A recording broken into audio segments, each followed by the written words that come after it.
tunaweza kuwasiliana na Mungu mioyoni mwetu.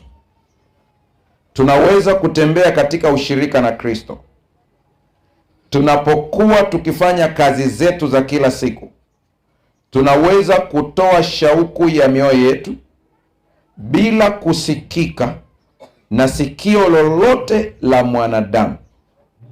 Lakini neno hilo haliwezi kufa katika kimya, wala haliwezi kupotea. Haleluya, haleluya, haleluya. Kumbe unaweza ukawa unafua nguo zako huku unaomba moyoni. Sio lazima utafute kaeneo upige magoti. Kumbe unaweza kuwa unaendesha gari yako huku unaongea na Mungu moyoni. Baadhi ya watu wamekuwa wakiahirisha maombi. Anasubiria mpaka afike nyumbani, huko kwenye daladala, ongea na Mungu. Narudia tena. Tunaweza kuwasiliana na Mungu mioyoni mwetu. Tunaweza kutembea katika ushirika na Kristo tunapokuwa tukifanya kazi zetu za kila siku.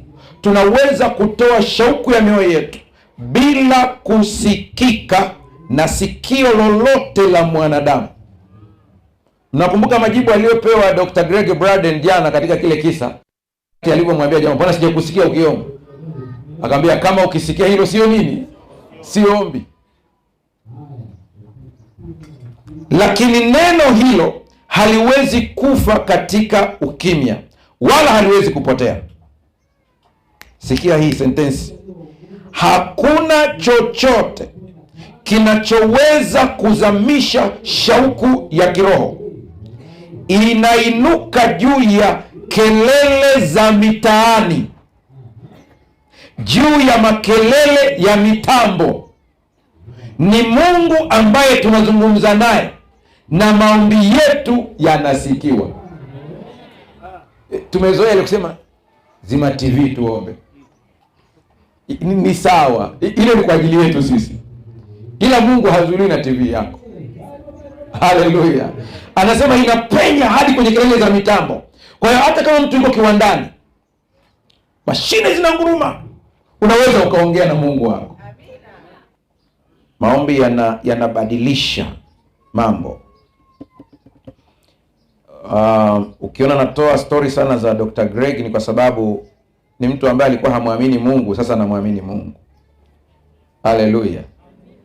Katika tafiti zake aliwahi kugundua wakati wa vita ya Iraq, wakati wa mzee George Bush Senior. Anasema ndio wakati huo pia alikuwa anaendelea na uchunguzi wake. Wakusanyika wana maombi fulani kule nchini Marekani wakiwaombea wamishonari ambao walikuwa wametekwa nyara kule Iraq. Hawa wana maombi walikuwa wanaomba ili wamishonari waachiwe. Anasema kwa vile kati ya ndugu zake ambao ni wa dhehebu la Baptist walikuwa kati ya hii kamati ya maombi, alipenda kufuatilia kwa ukaribu ili akusanye data kwenye research zake. Braden anasema ule muda maombi yakiendelea, ambayo yalidumu kwa muda wa siku nadhani ni 14 au 21 kama sijakosea, anasema ndipo akashangaa Umoja wa Mataifa ukafanya kikao cha amani cha haraka na wakaweka kitu ambacho wanakiita ceasefire. Hakuna kupigana kwa muda fulani.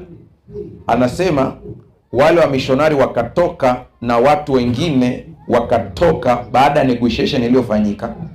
Braden anasema kilichomshangaza ni kwamba wana maombi hawa walipopokea taarifa kwamba wamishonari wametoka na kuna baadhi ya watu wameponea humo, wakaacha kuomba.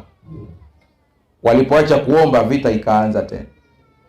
Asema akawarudia tena akamwambia, mngeendelea na zoezi lenu huenda mngeokoa.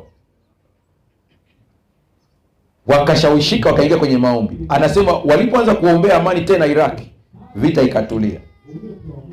Baada ya muda walipoacha tena, vita ikaanza. Kwenye kitabu chake anaandika, ndipo nikahitimisha kwamba maombi yana nguvu ambayo si ya kiroho tu, ila inaweza kubadilisha ulimwengu unaoonekana. Haleluya. bado anaendelea na tafiti zake, na huwa akitoa research zake wananunua vitabu kwa haraka nisome, maana ninafurahia kumwona mpinzani wa Mungu ameungana na Mungu. Haleluya. Maombi yana nguvu sana, usiyadharau. Kama unaandika, andika hivi, lengo la maombi ni nini? Nitataja baadhi, yako mengi, malengo ni mengi, kwa hiyo usije ukasema haya ndio peke yake. Nataja tu baadhi.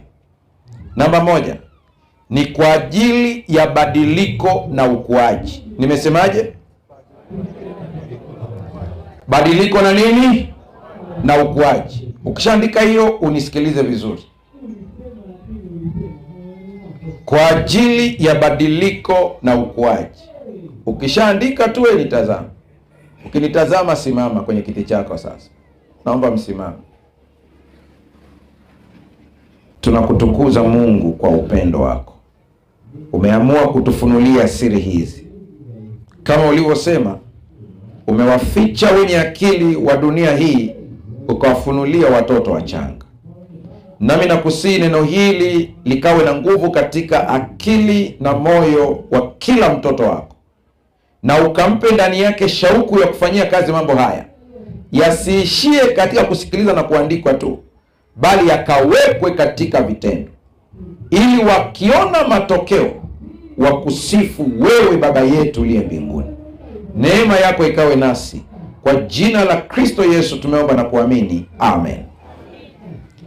Maombi ni kwa ajili ya badiliko na ukuaji. Kila mmoja, kwa wale ambao mmeshakuwepo tangu tulipoanza, mnakubaliana mimi ya kwamba tumekubaliana ya kwamba pamoja na kwamba ulimpokea Kristo Yesu kuwa Bwana na Mwokozi wa maisha yako, ukabatizwa, bado kuna vitu unapambana navyo katika maisha. Tumekubaliana? Kwa hiyo hakuna mtu ambaye anasema amefika tayari. Wokovu umeupata, ila utakaso ni hatua, ni process. Kuna dhambi bado unashindana nazo, unapambana nazo, na Mungu amekupa zawadi ya Roho Mtakatifu ili kukushindia. Sasa moja ya mbinu nzuri sana ambayo unaweza kuitumia ili kuvuka kutoka hatua moja ya kiroho kwenda nyingine, kuvuka tabia moja usioipenda hadi tabia nzuri, moja ya njia ni maombi. Unaweza ukampa mtoto wa miaka 2 mzigo wa kilo 10, hata kama anahitaji kiasi gani, unasubiri mpaka afanye nini? Akue. Sasa Wakristo mnaonisikiliza hapa, unapohitaji Mungu akubadilishe au akukomaze, akukuze zaidi, lazima ukubali pale unapokuwa na udhaifu, ukubali kwamba hapa nina shida, nahitaji msaada. Nakumbuka shida ya Laodikia, na kiburi, anajiona yeye ni nini? Ni tajiri, ana kila kitu. Sasa katika masuala ya kiroho, katika masuala ya kihuduma, katika masuala ya kiuchumi, yoyote yale, weka jumla yake, weka pamoja. Maana hapa naongea na wainjilisti, naongea na wazee wa kanisa, naongea na wachungaji, naongea na walimu na madaktari.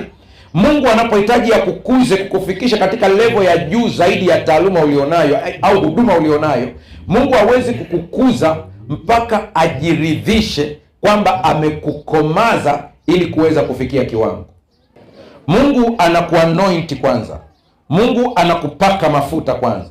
Na kupakwa mafuta ndio hicho kitu ambacho katika lugha ya wale wenzetu wengine kule wanakiita nyota. Tunaanza kuelewana sasa, eh? Yaani nyota ni majukumu. Nyota ya biashara, nyota ya uimbaji, nyota ya mpira. Hiyo ndio maana yake. Yaani kila mtu aliyezaliwa Mungu amemwasai ni kitu fulani. Majukumu. Ndio maana wale wanajimu ambao tunadhani kwamba ni watu wazuri sana, lakini walikuwa ni wachawi tu. Waliona nyota. Wanaitwa mamajusi. Neno mamajusi usije ukafikiria ni mijusi. Mamajusi katika lugha hiyo nyingine ambayo tunayo ya mkoloni wanaitwa magis. Hiyo asili yake ni neno magicians. Ni hao jamaa kama watoto wakina Sheyaya. Tuko sawa sawa? Mungu alikuwa anawaambia Waisraeli kwamba watu wa mashariki wenye elimu ya nyota wamejua Masihi amezaliwa, ila wenye elimu ya dini hawaelewi kinachoendelea. Msishangae kuna baadhi ya watoto wenu anakuwa vizuri, lakini hapo katikati kwenye masuala ya shule mtoto ana drop ghafla. Katika ulimwengu wa kiroho kuna kitu wamekidetect, wamehisi anakwenda kuwa fulani huyu mtoto, kuna mahali anaelekea. Kwa hiyo inabidi waanze kumsumbua katika elimu yake, akati tamaa ili asije akafikia lengo ambalo ameumbwa kwalo. Tunaanza kuelewana hapo sasa. Sasa kwa sababu watoto wa Mungu wamekuwa ni na ujinga wa kiroho. Nimesema ujinga wa, kuna vitu vya kiroho wanapambana kimwili. Kwa lazima waanze kushtuka. Huyu mtoto alikuwa yuko vizuri darasani, ghafla anaanza kudrop. Anaanza kudrop kwa sababu wakati anapanda walikuwa hawajadetect, walikuwa hawajaona. Kuna mmoja wao hatumjui ni nani, akamwona. Alipomwona akasema tumeona nyota yake mashariki. Sasa akatoa taarifa, kuna nyota tumeiona. Iko pande gani? Sehemu fulani. Ya nini? Asema ya udaktari. Hapana, hatutaki. Nendeni mkachunguze. Nataka muone kibibilia sasa. Nendeni mkachunguze. Na mimi niende kumsalimia mtoto. Unaanza kunielewa sasa Ndipo usiku anatokea anaambiwa msirudi hiyo njia, maana sio lengo la kusalimia, ni kuzima nyota.